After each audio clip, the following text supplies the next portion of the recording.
Hello everyone, Earl Henderson, Primordial Defense. Thank you for watching. I have another Monday quarterback video for you.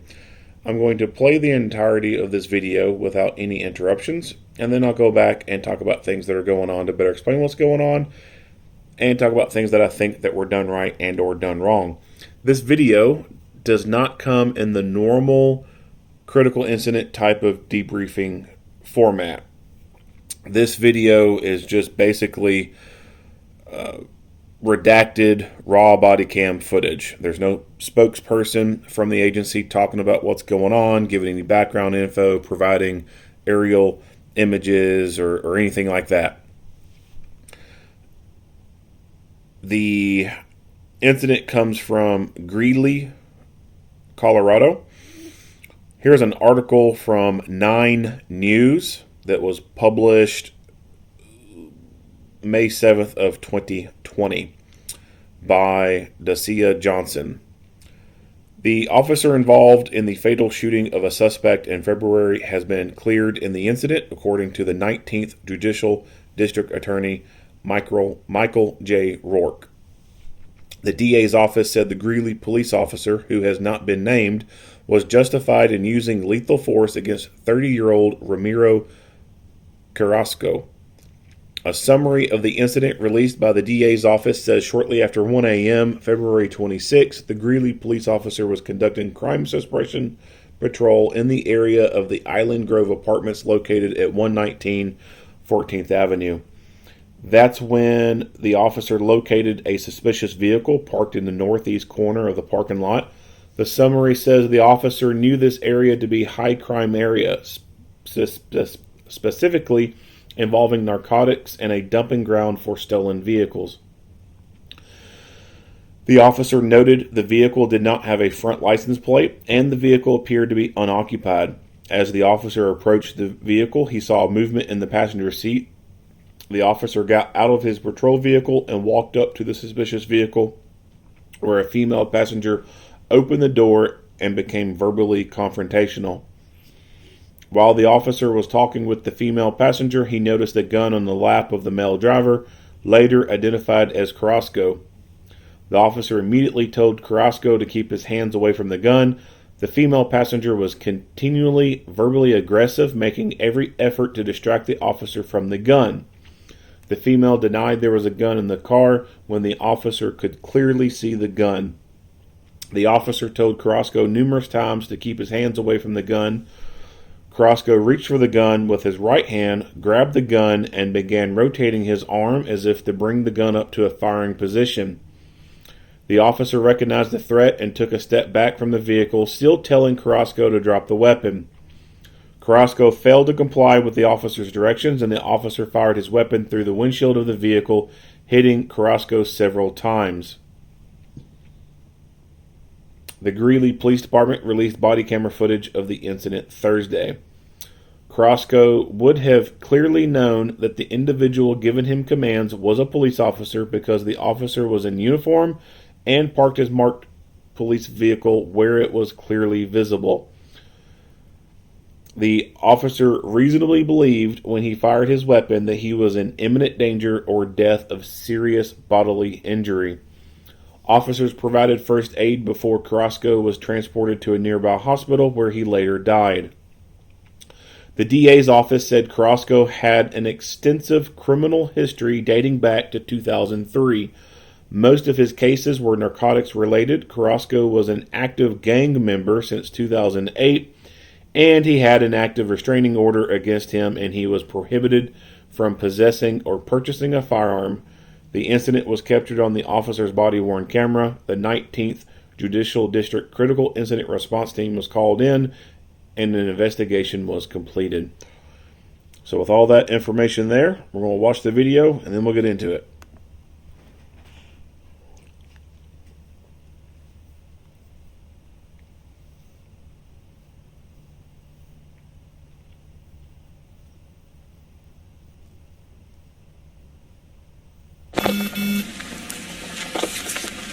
IGP apartments on the north end with their green Honda no plates.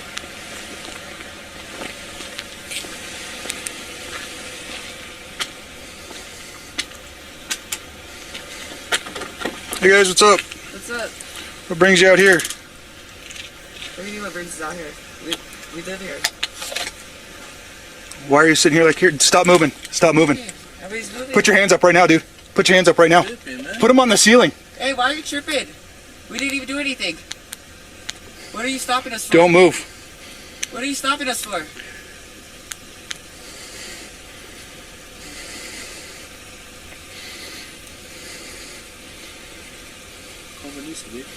Don't move. What are you doing? Why are you Cover got code gun 3. pointed at us? Because he's got a gun in his lap. No, he doesn't. You're tripping. You have no reason to stop us. Okay. I'm Don't closing move. My door. Fuck Don't that. move. I'm telling you Hey, not to I move. didn't do anything. I'm telling you not to move. Call Vanessa, okay? Okay, You call who you need to call, but don't move. Okay. I'm not going to tell you again. I'm not moving. Nobody's moving. Stop moving. Who? When another officer gets here, I'll get you out of the car, but right now you're going to sit still. Who are you talking to? You. I wasn't even moving. You're grabbing your phone. Oh, I asked you if I could make a phone call. You said call who I need to call, right? Dude, I'm telling you, do not move. Do not reach for that gun. I see that gun in your lap. Do not You're move. tripping. I'm telling you, don't move. I'm non-compliant with a gun visible. Stop moving.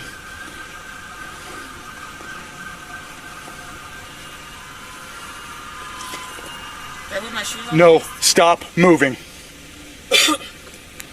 Come to the closed gate. Come to the closed gate. Stop moving, dude. Hey, stop. I'm telling you, stop moving. You don't got a fucking gun. I can see the gun. Don't reach. No, I'm Don't move. if you fucking shoot him, I promise Do you. not move. He's not doing Don't move. Are you fucking serious? Get on the ground. Get on the ground. Don't move. No! Don't move. Don't move. What the fuck is wrong with you? Don't move. Get out here! Don't move. Get out here! Are you fucking serious? Don't move. There's no fucking gun! There's no gun! Don't move. He's got a gun on his lap. No, he doesn't! Keep your hands up. Babe, oh my god! Shots fired. It's Don't move. They shot him! Get over here! They shot him! Okay, I'm with you. What the fuck? You didn't even do anything! It's in his lap. No, stop! Stay You cover. didn't do anything! Don't you move. Are you fucking serious? Why did you shoot him? I didn't do anything. Put your hands behind your back. Okay, but don't be rough with me. I didn't do Nobody's a gonna fucking be rough thing. with you. What Don't the move. fuck? Why would he? You shot up my fucking car. You didn't do fucking nothing.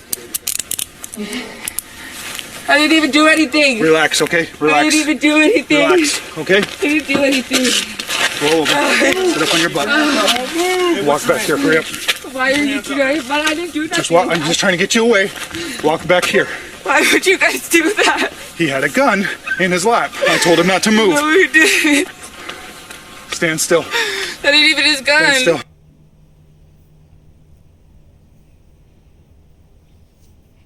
All right, let's get into it.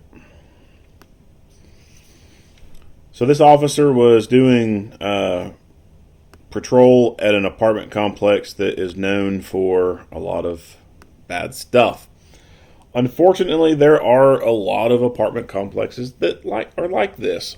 They are just basically like breeding grounds for oxygen thieves. Obviously, oxygen thieves are going to have somewhere to go live. And when all the other respectable housing places refuse them because they can see on their criminal background that they have a bunch of felonies and they got a bunch of crimes in their background, that they wouldn't be a good fit for their complex, where do these dipshits end up going? Well, there's some apartment complex that is thirsty and is going to take their money and allow them to live there. And some of those apartment complexes also make money off of basically Section 8 housing. And they'll get the money for that and will put people up. And then they may also have rooms that they can have people pay to be there. But a lot of it is just, Section 8 housing. So this is what happens when all the other respectable places who want good clients, good tenants end up rejecting those tenants. They all end up being centralized in some place, and it becomes a fucking nightmare. Those apartment complexes that end up having all these little shitheads, I wish that there could be things that could be done to penalize those apartment complexes that don't take proactive approaches to controlling their tenants. I do believe that nuisance property laws are a good thing, and I think that cities and counties and even states should look at enacting nuisance property laws and have wording in there that talks about if there's X amount of calls for police services to a property and there's X amount of crimes and certain types of crimes occurring on a property within X amount of time, then the place can be deemed to be a nuisance property and then can be have fines levied against them for being non-compliant, and things that they could do to be making a good faith effort in making their property safer is having basically a more proactive and good working relationship with local law enforcement. Not just the police department, but also probation and parole, because a lot of these fuckers are on probation and parole who end up living in these apartments that have all the other criminals there. Having good surveillance cameras in place, and there needs to be a standard in place too when we talk about security cameras. And the security cameras need to have a certain rating on there. Like, it can't be the fuzzy bullshit stuff that you never make anything out on. But it needs to be good quality cameras, and there needs to be so many of them on site and it's different places to be able to capture this stuff going on. Good lighting in the parking lot, etc. And this could also be something that the city government could have a fund for, to be able to assist some of these high problem areas with certain security lighting. So, for example, there's an apartment complex, has a lot of crime, and its back parking lot is not very well lit, and the apartment complex can afford to put new lights up. I think it would be a great idea if that local government would be able to assist that apartment complex with putting in good security lights to keep that illuminated. And that could be, something that the city government could say, hey, we have tried to help this property get crime under control on their property. We've done this, we've done that. Now we're having to pursue nuisance property ordinances or statutes on them and give them fines. We tried to help them, but bad shit kept happening. They wouldn't do any other stuff, and this is why we're now giving them fines.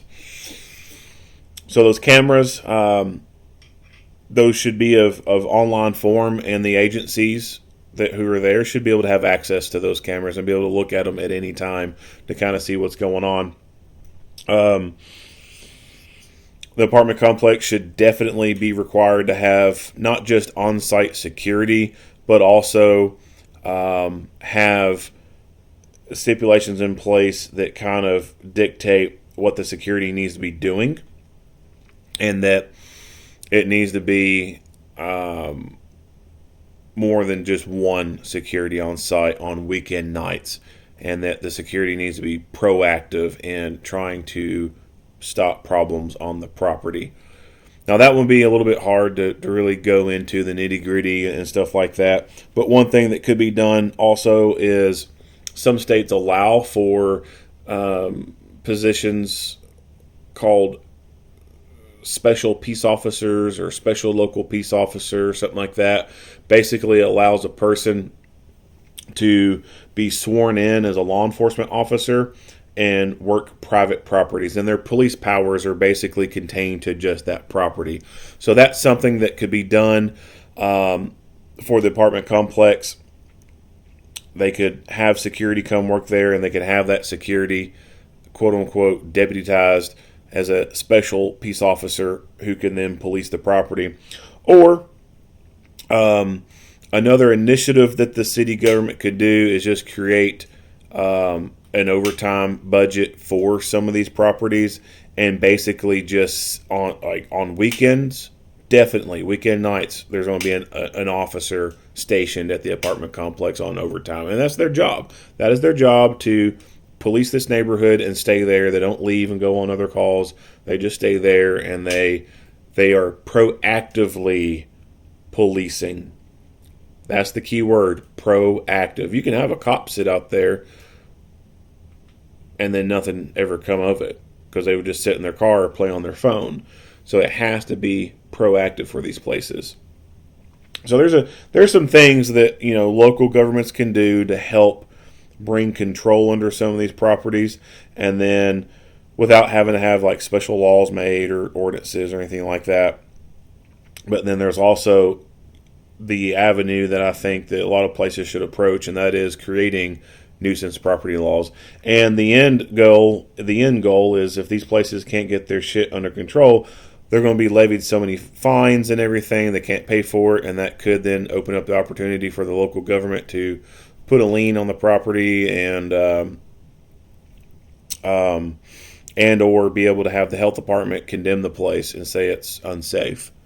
Because at that point, if they cannot control the crimes and everything going on there, and there's been murders and all these drugs and everything, that is a public safety issue. That is a public health issue. So the health department should be able to condemn places like this and shut them down. Of course, the woke liberal left will cry about that and say it's wrong, but at the same time, they'll bring up public health as an excuse for confiscating guns and getting rid of guns. You can't have it both ways, you woke liberal left folks. All right, so enough of the rant, getting into the meat and potatoes of it. So this officer is patrolling this shitty apartment complex and sees a suspicious vehicle. So he parks his vehicle in a way that he has his headlights pointing at the vehicle. When he gets out, you can later see that he does not have his spotlight activated. I think that on top of having his bright headlights pointed at the car, it probably would have also been great to have his spotlight directed at the car as well. The more light you can put into the vehicle, the better. Does he need to turn on his flashy lights? Not necessarily, but it wouldn't be a bad idea to turn on the rear flashers or something like that. That way, other people coming in will know how to be able to find you more easily. But that really depends on the lighting package and everything too. So if it's just a light bar only, turn on the rear flashers, that would work. If you've got the corner strobes or the corner lights or something like that, just for minor traffic stuff, turning those things on would be good. That way you don't have to have the whole full light package turned on, and that would obviously be a good clear indication that the person stopping in front of them is likely an officer, not just some random person.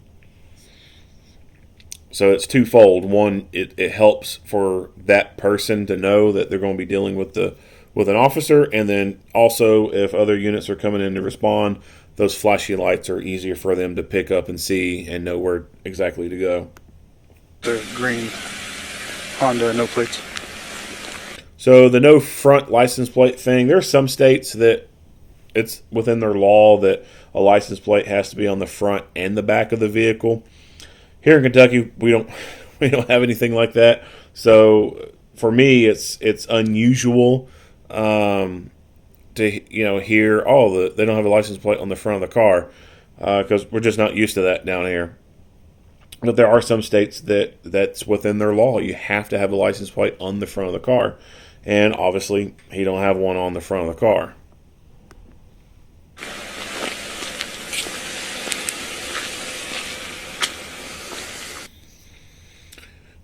You can't see a whole lot through the side tint right here. So he has a patrol light, How bright this thing is, I don't really know. I don't know how many lumens this flashlight is capable of producing, but it's obviously not enough to be able to pierce through this tent, which is another reason why I think it was a good thing for him to park where he was at and have the headlights pointed at the vehicle. And that's why I think it would have been better, too, if he would have put that spotlight on the vehicle as well. When you have light coming in through the front, that can actually kind of help you see what's going on inside the vehicle. So there's been times where, just snooping around, seeing a car parked somewhere, you try to shine your light in through the side. You can't see shit in there, especially if they have really dark tint. So you end up having to shine the light through the front windshield and get light in there to be able to see what's inside there. So if you would have had that spotlight turned on and had more bright light going into the cab of the vehicle, he would be able to see a whole lot more. Now, you can still kind of make out a little bit of what's going on in here, but that's only because there's light coming in from the front and providing that illumination in there. If it weren't for his headlights being on, I don't think that his flashlight would have been able to pierce through the tent right here. Hey guys, what's up? What's up? What brings you out here? What do you mean what brings us out here? We live here. Why are you sitting here like you're... Stop moving. Stop moving. Everybody's moving. Put your hands up right now, dude. Put your hands up right now. Put them on the ceiling. Hey, why are you tripping? So a couple things. One, when his gun comes out, you see some shaking going on here. Also, later on, his breathing, which we'll go to that. We'll go to his breathing. He didn't even do anything.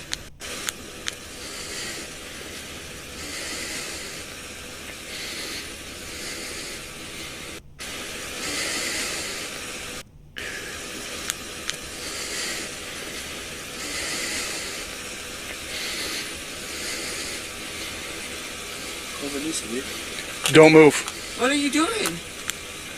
Why are you Cover not code 3. pointing at us? Because he's got a gun in his lap. No, he doesn't. So the shaking and the breathing.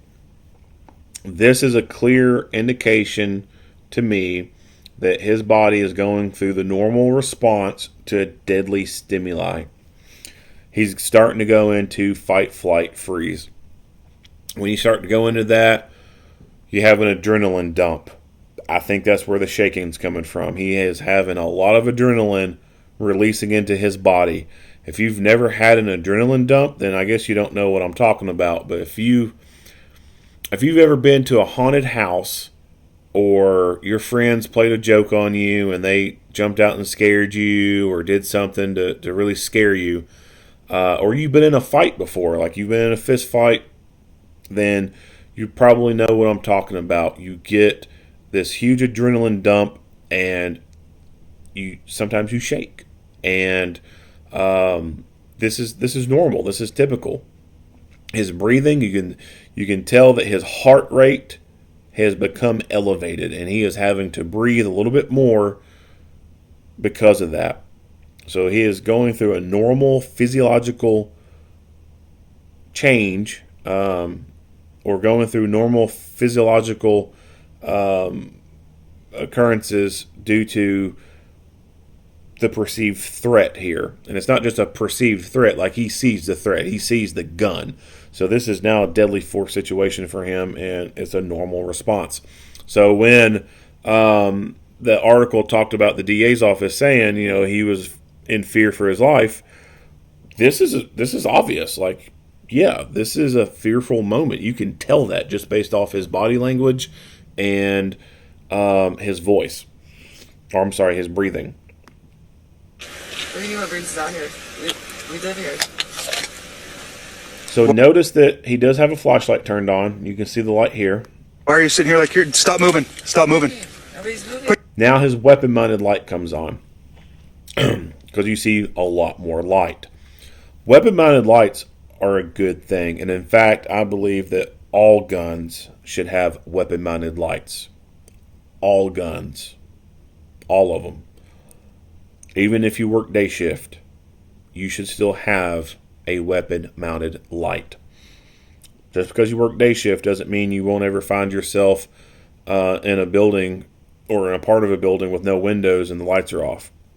or be in a basement or other subterranean area, and there's no daylight coming in. Like, you have to have a weapon-minded light, and this is one of these. This is a good justification or a good visual on why you need to have a weapon-minded light. This threat has a gun. He has a utility light in one hand. The officer has a utility light in one hand and gun in the other. If he has to start shooting at this moment, he is only going to be able to shoot one-handed. And we all know that shooting one-handed generally makes you less accurate. To be more accurate, generally, you need both hands on the gun. And a weapon-minded light allows for you to be able to shoot with two hands and still be able to put light on that target to see what you're shooting at and to be able to positively identify if it's a threat or not. So at this moment, his weapon light comes on, and at this moment I think that he should have just put his utility light away and maintained the weapon-minded light on. But something goes on and it doesn't stay on. Put your hands up right now, dude. Put your hands up right now. Put them on the ceiling. Hey, why are you tripping? We didn't even do anything. We can see that it looks like the trigger guard is somewhat clear. So it doesn't fully appear to me that his finger is in the area. But we also see the rocker switch right here. It almost looks like it's in a downward position. So I think that he is using his finger to push up on the other side. And that, of course, is making it momentary. If he would switch the other direction, it would then make it be constant on. So I think, obviously, he is momentary light at this point. Anything. What are you stopping us for? Don't move. What are you stopping us for? Now, you do see movement through the trigger guard. What are you stopping us for? Don't move. What are you stopping us for? So, this is one reason also why I prefer to have a grip switch on the gun instead of just relying on those little rocker switches.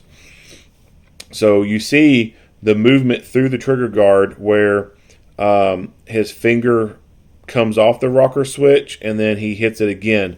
So on some of those Streamlight flashlights, if you press momentary and then press it again really quick, or you press it, let off, and press again really quick, it'll go into strobe mode. So I think that he inadvertently took his finger off the light and then tried to put it back on again. It went into strobe mode, and then, of course, he didn't want that, so he took it back off. But for whatever reason, it doesn't appear that he is committed to keeping this light turned on. Don't move. As far as constant. It's like he's just turned it on momentary a couple times. Like I said, at this point, he should have kept the flashlight in constant on mode. Going back to the grip switch thing, so trying to utilize your trigger finger to manipulate the paddle, I'm not the biggest fan of it. I prefer a grip switch, and I use a Surefire X300, and the tail cap just has a replacement where it has a little arm that goes along the bottom of the trigger guard, and then it curves right there, and then the little switch is pretty much where you see his middle finger at. This allows me to be able to point my gun, and instead of using my finger, my trigger finger, to move around this area of the trigger guard and manipulate this rocker switch that is in around the trigger guard area, I can just squeeze with my middle ring finger area, and I can get the light to activate that away just by squeezing the grip a little bit more. Now I do have it's basically a Ranger band, but it's not a Ranger brand. Ranger band. It's basically a bike tire that I've cut to turn into quote unquote Ranger bands. And I have that. I have one under the grip switch, kind of providing a little bit more shoring, I guess you could say. And I have one on top of it. That way, the minimalist amount of pressure from my finger, I can get it to activate. Otherwise, without that, I do have to squeeze a little bit harder, and I don't like having to squeeze a little bit harder because that can interject more movement in the gun and kind of go into white knuckling it in a way, and I don't really like that. So I've got some extra padding behind the push button, and I have a band going over the whole thing. That way there's already some pressure on it, but it's not enough for it to trip. And like I said, the minimalist amount of pressure I add with my finger makes it come on. That is my preferred way of being able to activate the light one-handed and activate it from the momentary standpoint. Now, there is no way for me to go constant on by hitting it or squeezing it.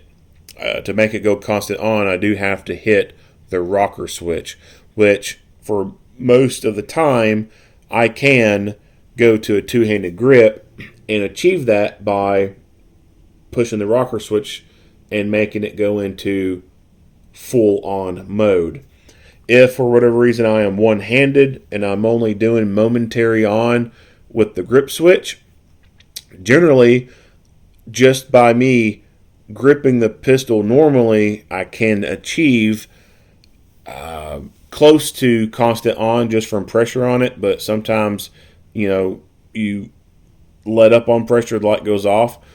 Other than that, I will have to use my trigger finger to hit the switch and make it go constant on. So that's really the only time I have to use my actual trigger finger to make that light go constant on mode, is when I'm already just one-handed and I'm wanting to go to constant mode. Normally I'm able to, most of the time, go to two-handed grip and hit the switch and make it go constant on. Constant on in this kind of scenario is the best thing to do. There's no need to have momentary light on. At this point, you need all the lumens, and you want all the lumens to be able to see as much as you can inside this vehicle and what's going on, and you want all the lumens to help disorientate them. Make it hurt for them to look at you and really gauge more information about you.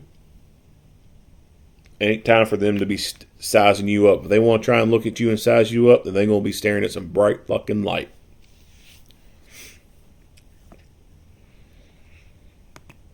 What are you doing? Are you not pointing at us? Because he's got a gun in his lap. No, he doesn't. You're tripping. You have no reason to stop us. Okay. I'm Don't move. My door. Fuck Don't that. move. I'm telling you not to move. I didn't do anything. I'm telling you not to move. Now, at You this call who you point, need to call, but don't move. Okay. I don't know what he's doing with his gun. Don't move. My door. Fuck Don't that. move. I'm telling you not to I move. didn't do anything. I'm telling you not to move.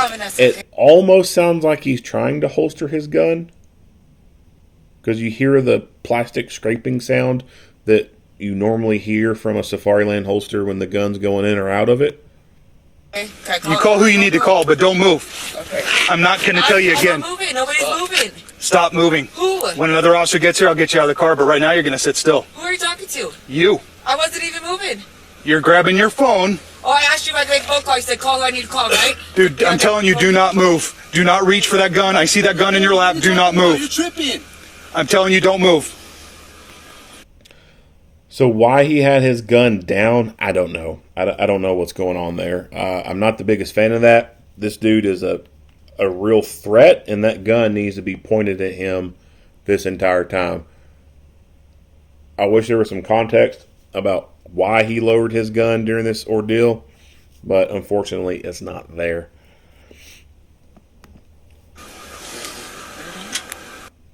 I'm non-compliant with a gun visible. Stop moving.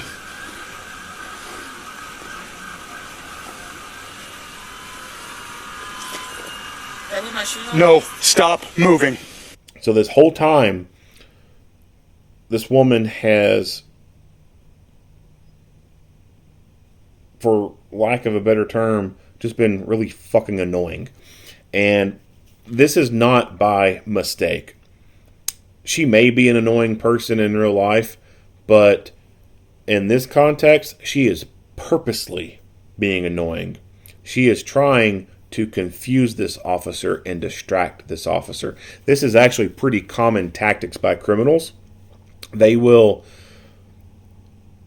act in a way that will try to get you to focus on them and keep you distracted. The same way magicians do it, right? Like magicians will try to distract you. They'll hold one hand up and shake it where you look at it, and then the other hand's doing something else. This is just typical smoke and mirrors bullshit. These are con people. They're used to conning other people. Criminals are not good, honest people. Like, they lead a life of deceitfulness. They oftentimes lie to their own family and cheat their own family. So this is common behavior out of criminals, especially when there's multiple of them and they know the other one needs to get rid of evidence or needs to run because they're going to definitely go to jail. So one will pull diversionary tactics, essentially. And this is what she's doing. She is purposely fidgeting and moving around and arguing with this officer, trying to keep him off task, keep him unable to focus on this guy and keep his focus on this guy.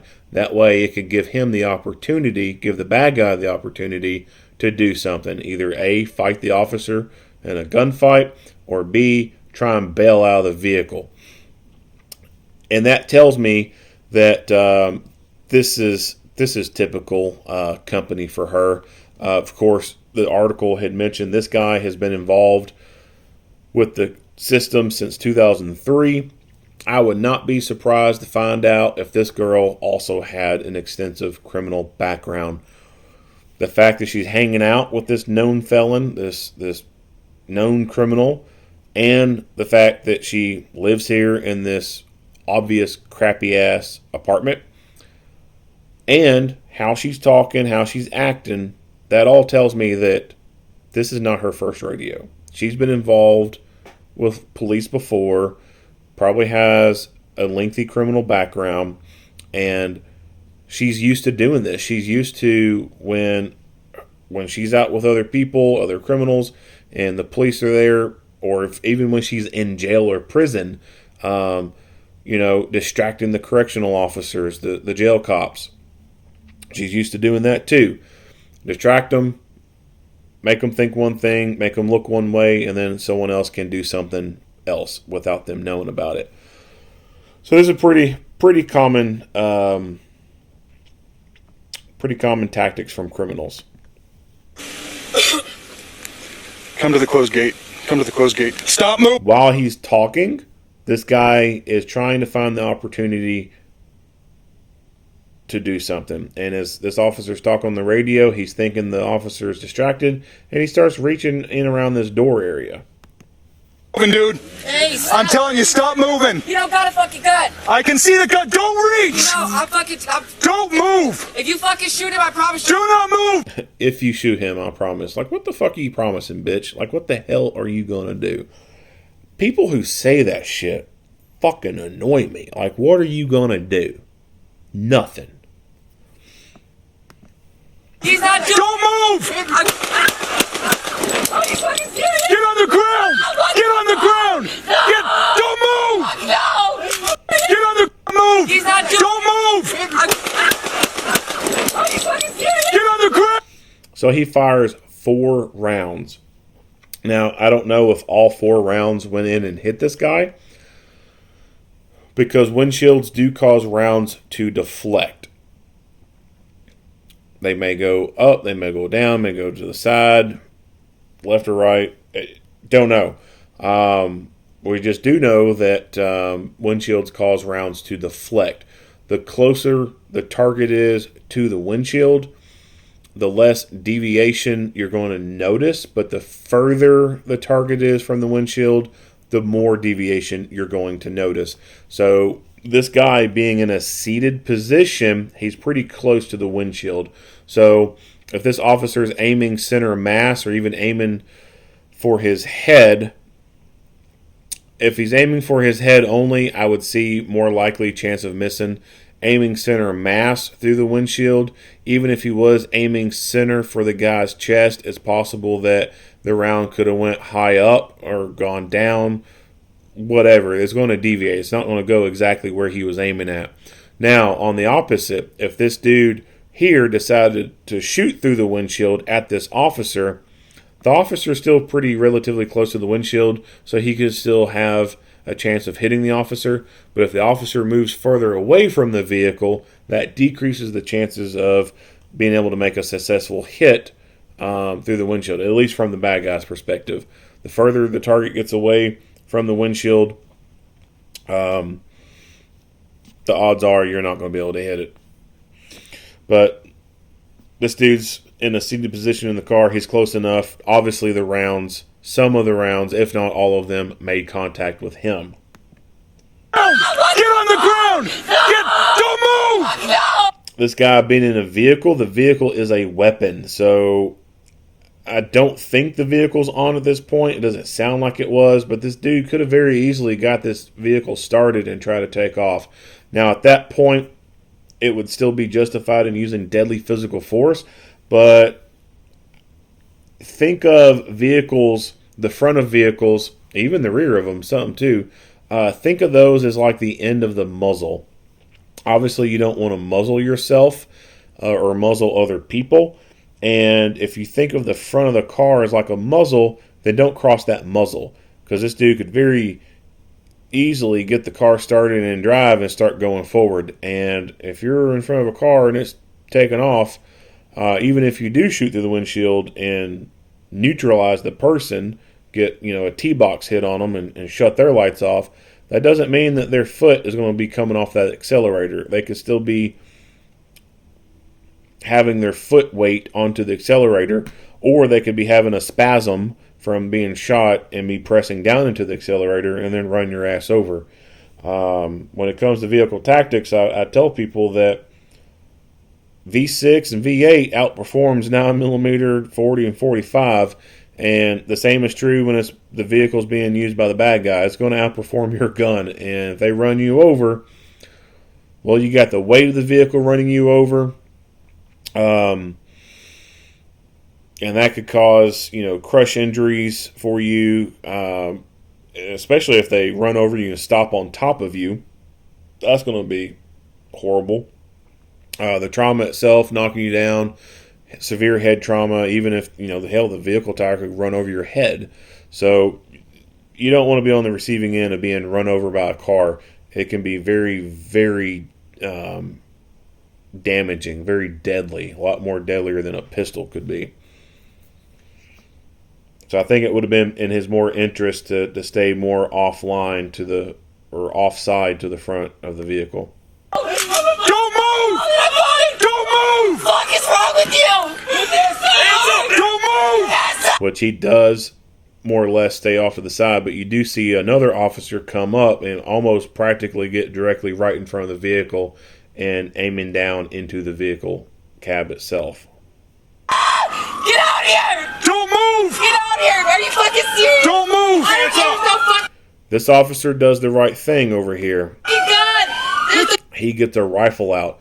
So for that officer's perspective, he's responding to a call where another officer is out with a person who has a gun. So that officer is responding from the mindset of, I'm going to a gun call.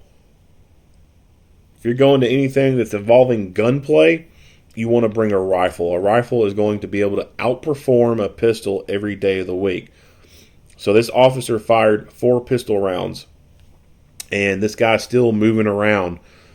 That means this guy is still physically able to fight.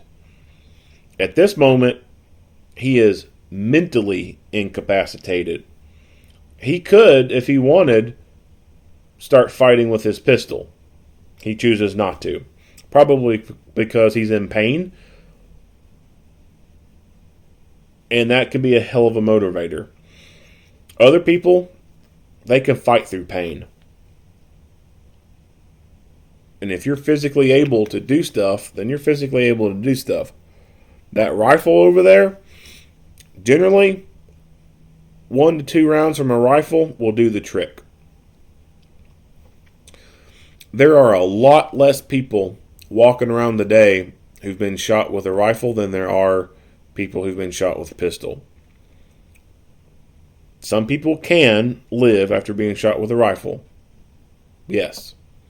But when you look at those compared to pistols, there's a fuck ton more people walking around after having been shot with a pistol. Pistol ammunition sucks. There's no way it can compare to a rifle cartridge. So, if this dude decided to start fighting, that rifle over there is going to stop the threat quickly and prevent the deadly force encounter from escalating any further or becoming prolonged. Rifle fire is very devastating, and it does a really good job at incapacitating people. Like I said, if you know you're going to a gunfight, bring a rifle and bring your friends with rifles. Don't move! He's got a gun on his lap! Oh, he doesn't! Keep your hands up! Babe, oh my god! Shots fired. It's not. So you hear a person in the background. Who is that? And I can only imagine it's this Melissa woman that they were talking about when he said, call Melissa. And she said, I'm going to call Melissa or whatever. Who is that? Shots fired. It's that. So you hear the audio cut out. That's because this officer's identifier is being said out loud. But if you listen to the woman talking, and I'll back it up more, if you hear the woman over here on the ground talking more, you hear that she doesn't identify who this guy is. Babe, oh my god! Who is that? Shots fired. It's not. That tells me that that whole fucking charade that she was putting on earlier, trying to distract the officer, was on purpose.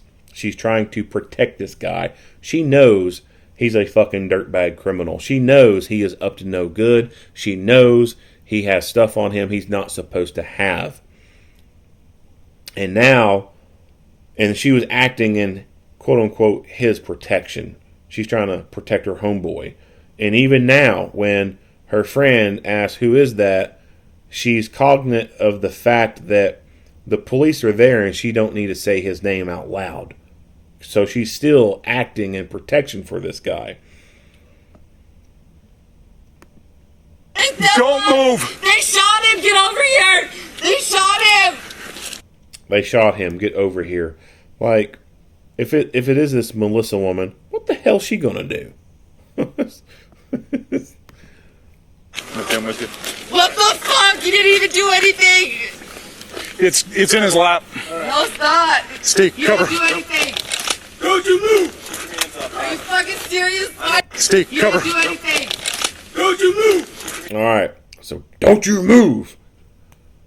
Let's talk about voice. So at this very beginning of this interaction, going back. Brings out here.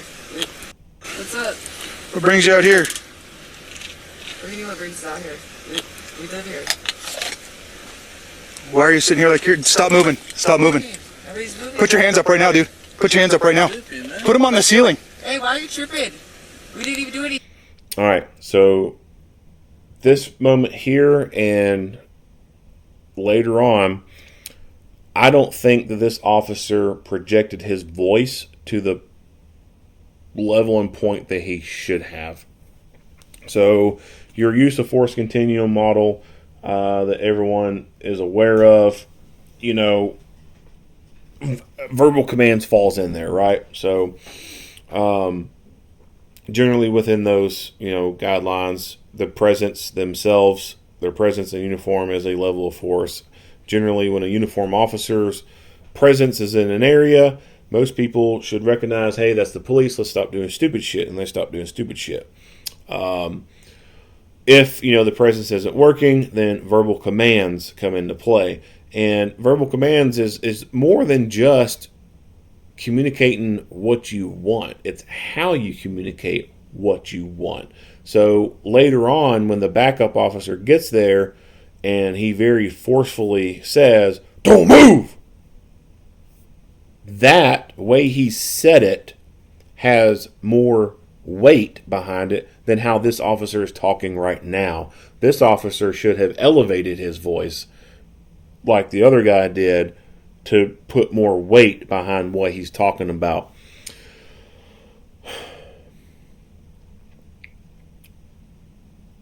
A couple things about raising your voice. One, it helps create witnesses. So the louder you are, the more attention you're going to be drawing to this here. And when the police interview everyone else, and everyone else, what happened? What'd you hear? What'd you see? And those people can say, well, I heard, drop the gun. Drop the gun. How'd you hear this? Well, he was yelling it. I could hear it. And if they're X amount of feet away and they can hear that shit, well, that's going to help you be exonerated. Because that will be some factual information that gets looked at. So if this person who was 50 feet away heard you yelling, drop the fucking gun, but this dude was 10 feet away from you and he didn't drop it, there's no way he could ever say, well, I didn't hear him say drop it. Bullshit. So one, you create more witnesses, and two, it puts more, what's the word I'm looking for? It puts more weight behind it. It makes it sound more intimidating, I guess is a good word for it. So think about when, you was a kid and you was in school. You're in the classroom and y'all making a bunch of noise, and the teacher says, all right, y'all settle down. And y'all don't settle down. You're making some more noise and being a little rambunctious. And then the teacher raises her voice, and she has a certain tone behind it. So at first, she was like, all right, y'all settle down. But now she's like, settle down! Well, guess what? Y'all settle the fuck down. Because she means business at this point. You know that if you continue to disobey her, bad shit's going to happen towards you.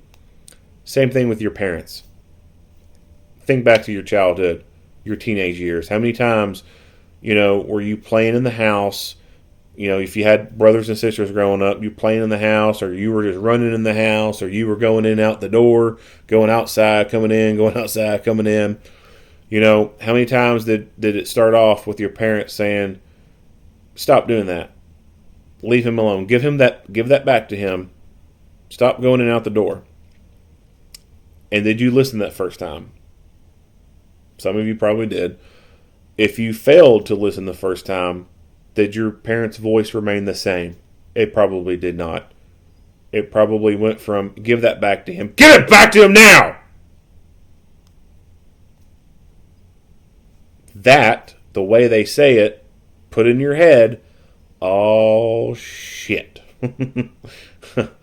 I done fucked up. Or the way your mom said your name.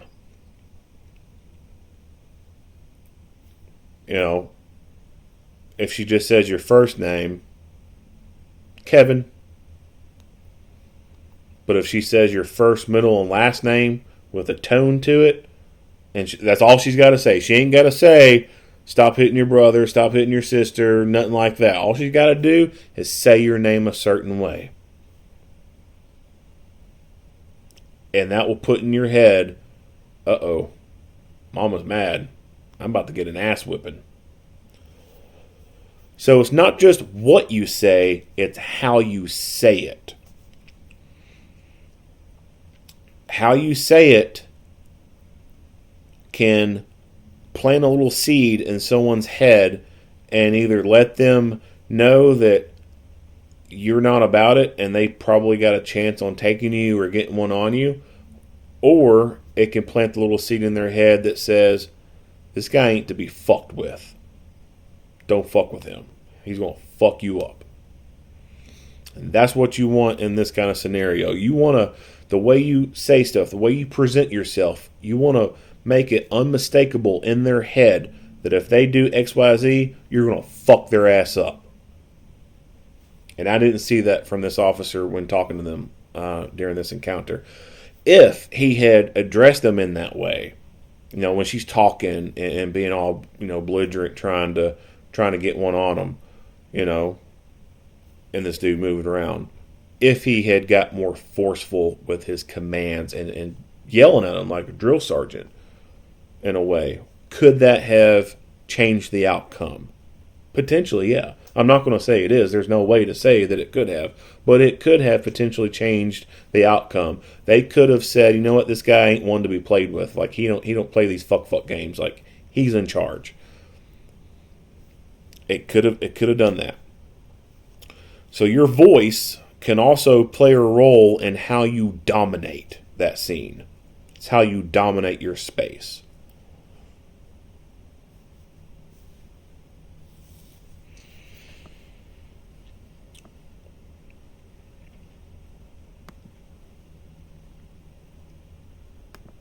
Okay, I'm with you.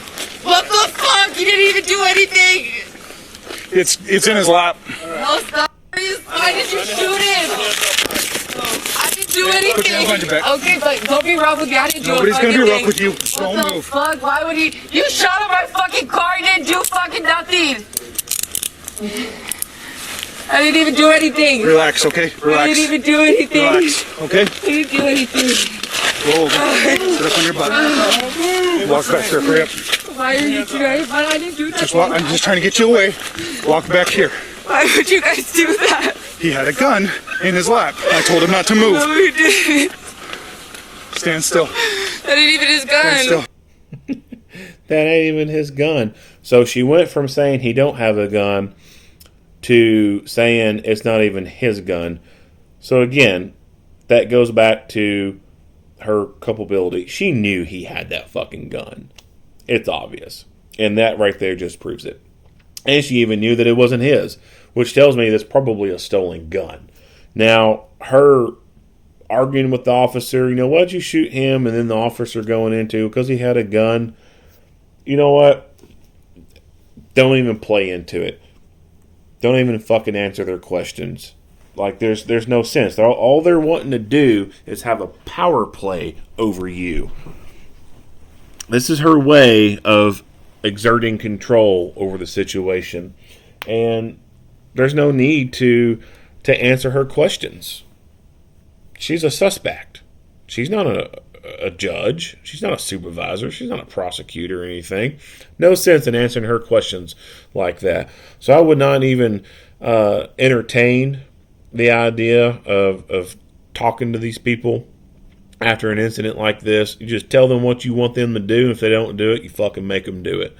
And then ask them if they need medical and stuff like that. Other than that, if they've got questions about stuff, fuck them. Fuck them. And fuck her too. Because her actions were deliberate in trying to confuse and distract that officer. She very well could have gotten that officer killed by continuing to be acting the way she was towards him.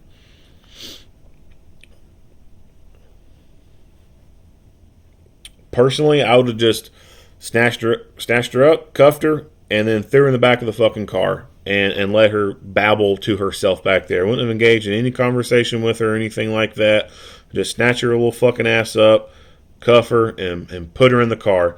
And, if you put her in his car, then she's going to be able to sit in that back seat and look through the cage, through the windshield, and watch her little homeboy over here be dragged out of the car, and then they start working on his lifeless body. And then she's going to get to watch that. And then she's going to get to watch that, and if she even has the ability to think about it or anything like that, have a conscience, then maybe she could come to terms with the fact that she is the one who's responsible for creating such a chaotic fucking scene and is the one who was partly responsible for her little homeboy getting shot and killed. Now, ultimately, homeboy grabbing the fucking gun and pointing it up at the officer is what got him killed. But he felt a little bit more comfortable doing it because the officer was distracted by this dumb bitch purposely trying to fucking confuse and distract him. If there was a way that they could charge her for his death, I would love it, because she would need to be charged for his fucking death. She created a chaotic and distracting type of environment that led to that suspect, that dude, being able to feel comfortable enough in trying to go for his gun and get it up.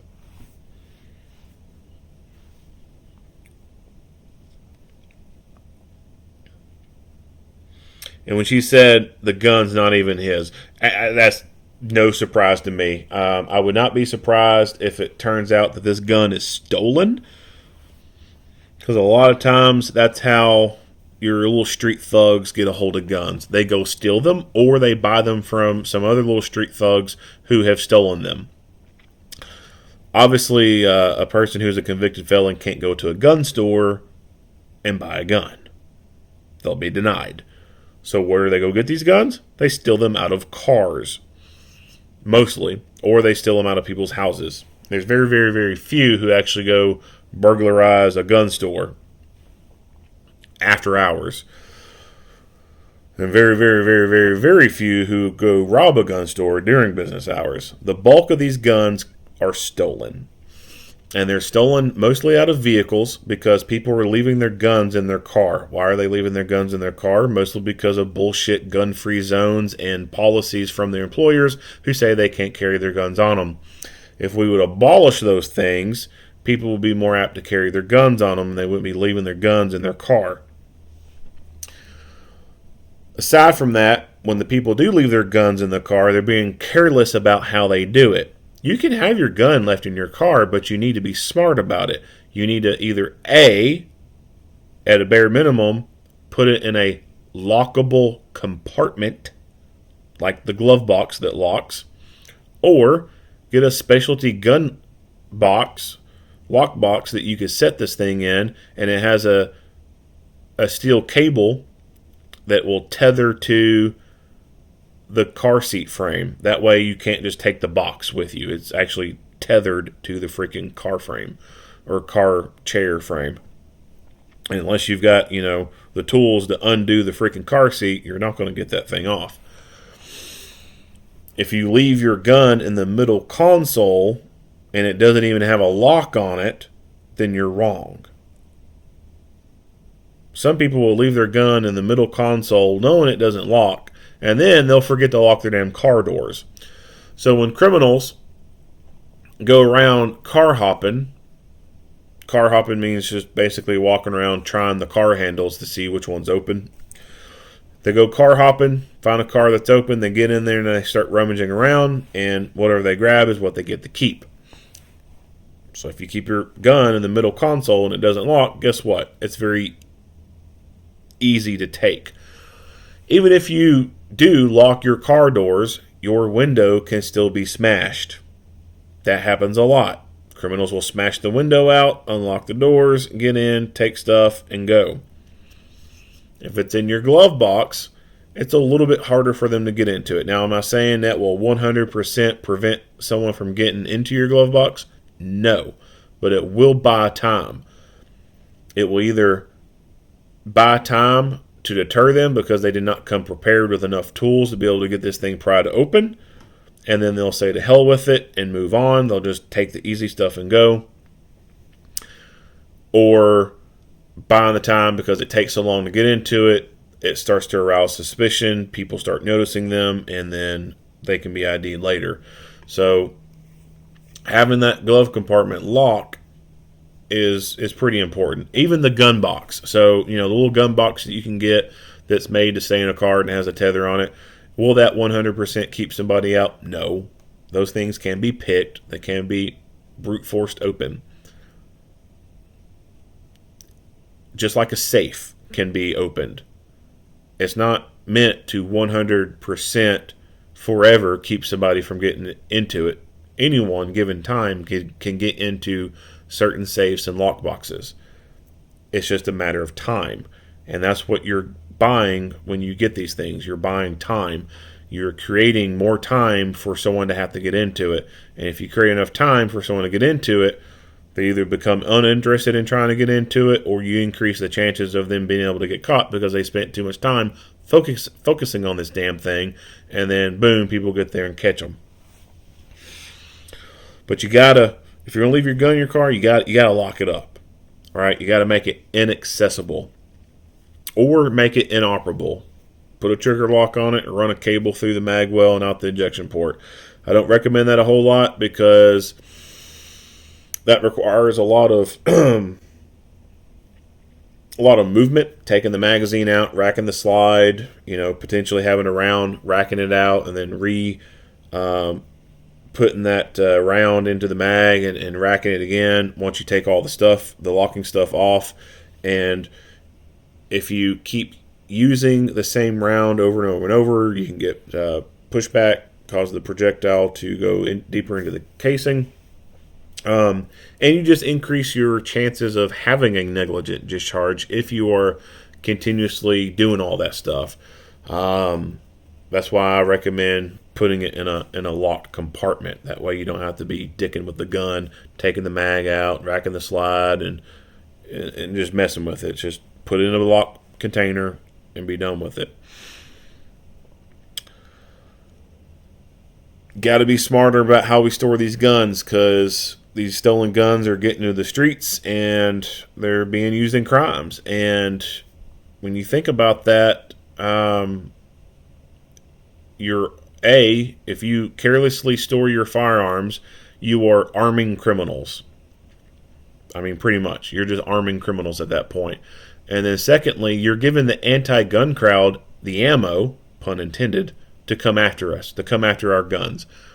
The more these law-abiding people leave their guns carelessly, unattended and unsecured in their vehicles and at home, leave it on top of the nightstand or in the nightstand, where it can be easily taken. The more this occurs, the more crimes there's going to be happening with these guns, and it's just more nails going into our gun rights coffin.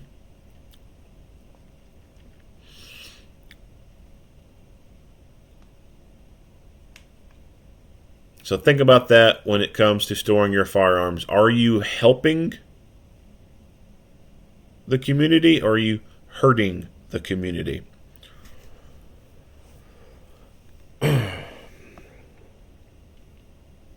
So that's about it on this video. Nothing else to say. If you like what you hear and see, go ahead and give me a like and a share. If you have not already, hit that subscribe button and stay tuned for more Monday quarterback videos. Earl Henderson, Primordial Defense. Thank you for watching.